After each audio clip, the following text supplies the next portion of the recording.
चाहे आप absolute beginners हैं या आप मिड लेवल पर हैं, आपको थोड़ा थोड़ा आता है बट एक्सपर्टीज़ नहीं है, या आप एक्सपर्ट हैं और अपनी स्किल्स को और ज़्यादा शार्प करना चाहते हैं, तो ये चैनल आपके लिए है। Hi, my name is Tabassum and this is dressed by Tabs. ये मेरा पहला वीडियो है, इसीलिए मैं आपको कोर्स का इंट्रोडक्शन देना चाहती हूँ कि हम बिगिनर्स, मिड लेवल और एक्सपर्ट तीनों के लिए अलग अलग कोर्सेज लॉन्च कर रहे हैं। अगर आप बेसिक ब्लाउज मेकिंग सीखना चाहते हैं तो ये कोर्स आपके लिए है। मैंने ये कोर्स स्पेशली बिगिनर्स के लिए डिज़ाइन किया है ताकि वो अपनी जो भी बेसिक स्किल्स हैं उनको शार्प कर सके। इसके बाद हमारा मिड लेवल कोर्स लॉन्च होगा, वो भी 5 to 6 क्लासेस का होगा और ये कोर्स भी 5 to 6 क्लासेस का ही होगा। तो मैं चाहती हूँ कि आप सारे वीडियोस देखें और कोई भी चीज़ मिस ना करें कि हर चीज़ इम्पॉर्टेंट है। आज जो हम कोर्स लॉन्च कर रहे हैं इसमें बेसिक टूल, मेज़रमेंट सही से लेना, simple blouse cutting step by step, सिलाई मशीन को चलाना और सिलाई शुरू से सीखना और सिलाई में नीटनेस कैसे लाते हैं ये शामिल होगा। तो चलिए वीडियो को शुरू करते हैं। तो आज है हमारे बेसिक ब्लाउज कोर्स का डे 1। तो इसमें हम सीखेंगे इक्विपमेंट कैसे होते हैं, कौन कौन से होते हैं और इनका यूज़ कहाँ कहाँ पर होता है। तो हमारा सबसे पहला स्केल है एल शेप स्केल। अब ये देखिए, मैं आपको इसको नज़दीक से दिखाती हूँ।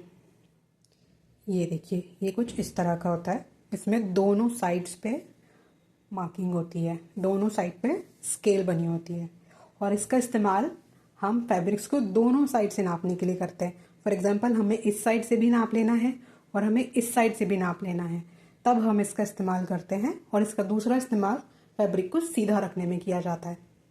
ठीक है, हमारी दूसरी स्केल है कर्व स्केल। दिख रही है आपको? ये थोड़ी कर्व्ड है। इसका इस्तेमाल बॉडी के कर्व्स को बनाने के लिए किया जाता है। हमारा तीसरा और सबसे इम्पॉर्टेंट स्केल है ये ग्रेडिंग स्केल। आपको दिख रहे हैं ये ग्रेड्स? आई होप आपको ये ग्रेड्स दिख रहे हैं। तो ग्रेडिंग स्केल का इस्तेमाल हम 2 साइड से कर सकते हैं। इसमें मैट्रिक्स बने होते हैं सेंटीमीटर्स के और इंचेस के। ठीक है, इसका इस्तेमाल हम दोनों साइड से करते हैं, इस साइड से भी और इस साइड से भी। इस साइड से इंचेस करेंगे, इस साइड से तो आप ये नॉर्मल स्केल का भी इस्तेमाल कर सकते हैं। देखिए, इसमें भी इंचेस और सेंटीमीटर्स बने हुए हैं। आई होप आपको ये नज़र आ रहा होगा। देखिए, इस साइड पे बने हैं इंचेस और इसमें लिखा नहीं होता है और ये होते हैं सेंटीमीटर्स। ठीक है, तो अगर आपके पास ग्रेडिंग स्केल नहीं है तो आप ये सेंटीमीटर स्केल का भी यूज़ कर सकते हैं। अब बारी आती है हमारे फ्रेंच कर्व की। फ्रेंच कर्व देख रहे हैं आप इसके कर्व्स को?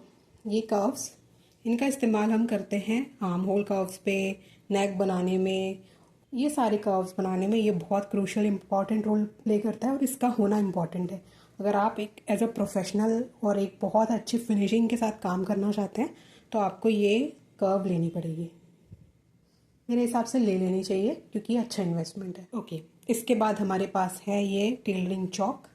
इसका यूज़ हम फैब्रिक पे मार्किंग करने के लिए करता है। मैं ग्रेजुअली आपको दिखाऊंगी धीरे धीरे ये सारे इक्विपमेंट्स का यूज़ करके। ओके, नेक्स्ट हमारे पास आता है ये टेप। अभी ये पैक है, मैं आपको एक और दिखाती हूँ। ये है हमारा मेजरिंग टेप। इसका यूज़ हम नापने के लिए करते हैं, मेजरमेंट लेने के लिए करते हैं और ये सबसे इम्पॉर्टेंट चीज़ है। इसके बाद है हमारी सिजर्स। इस सिज़र का यूज़ हम जनरली पैटर्न कट करने के लिए करते हैं। पैटर्न मतलब जो पेपर पे हम बनाएंगे उसके लिए ये सिज़र इम्पॉर्टेंट होती है। आई होप आपको नज़र आ रही होगी अच्छे से। अगली जो हमारी सिज़र है वो ये है। मैं ब्रांड नेम नहीं दिखाऊंगी बिकॉज़ इस तरह की बहुत सारी मार्केट में अवेलेबल है। अगर आपको ये परचेस करनी है तो आप कर सकते हैं, अदरवाइज़ आप किसी भी नॉर्मल सिज़र से पैटर्न फैब्रिक कट कर सकते हैं। हाँ, लेकिन ये ज़रूर याद रखिएगा कि आप जिस भी सिज़र से फैब्रिक कट करते हैं उस सिज़र से पेपर को कट हम नहीं करेंगे। I hope that is clear. अगर आपको इन सारी चीज़ों से रिलेटेड कोई भी क्वेश्चन आता है, don't worry and feel free to ask. हम सारे क्वेश्चन के आंसर देंगे। एंड इवन इनफैक्ट मैं सोच रही हूँ कि हर वीकेंड पे सैटरडे हम एक क्वेश्चन आंसर सेशन भी रखेंगे ताकि आपके जो भी डाउट हो वो क्लियर हो जाए। हमारा अगला इक्विपमेंट होता है प्रेस। प्रेस बहुत इंपॉर्टेंट होता है फैब्रिक्स को प्रेस करने में, और इसके हेल्प से ही आपके फैब्रिक्स पे फिनिशिंग आती है। तो इसको यूज़ करना मस्ट है जब आप कोई कपड़ा बना रहे हैं और आप उसमें एकदम मास्टर फिनिशिंग चाहते हैं, तो प्रेस को ज़रूर यूज़ कीजिए। पेपर, ये पेपर आप नॉर्मल पेपर भी ले सकते हैं, आप चाहे तो न्यूज़पेपर का भी यूज़ कर सकते हैं। मैं आपको न्यूज़पेपर भी दिखा देती हूँ।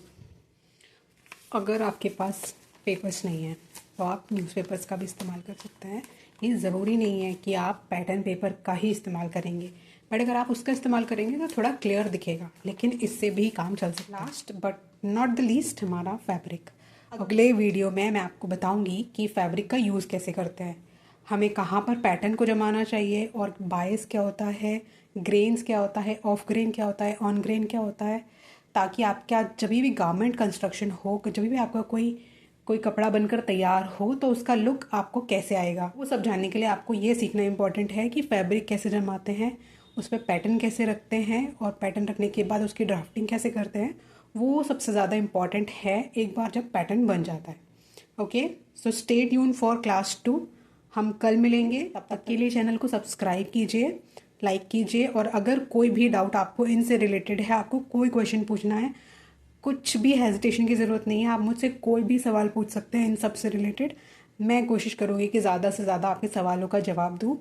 तो और बिगिनर्स, अगर आपके पास ये सारे इक्विपमेंट्स नहीं हैं तो चिंता करने की बात नहीं है, एकदम रिलैक्स हो जाओ। मैं आपको वो चीज़ें भी बताऊंगी जब आपके पास ये इक्विपमेंट्स नहीं है और आपको ब्लाउज मेकिंग करनी है, बिकॉज आई अंडरस्टैंड, क्योंकि मैं समझती हूँ कि जब हम बिगिनर एकदम शुरू में स्टार्ट करते हैं तो हमारे पास कुछ इक्विपमेंट नहीं होते हैं और हम श्योर भी नहीं होते कि अगर आपके पास चॉक, मेजरिंग टेप और स्केल है तो भी आपका काम बहुत आसानी से चल जाएगा।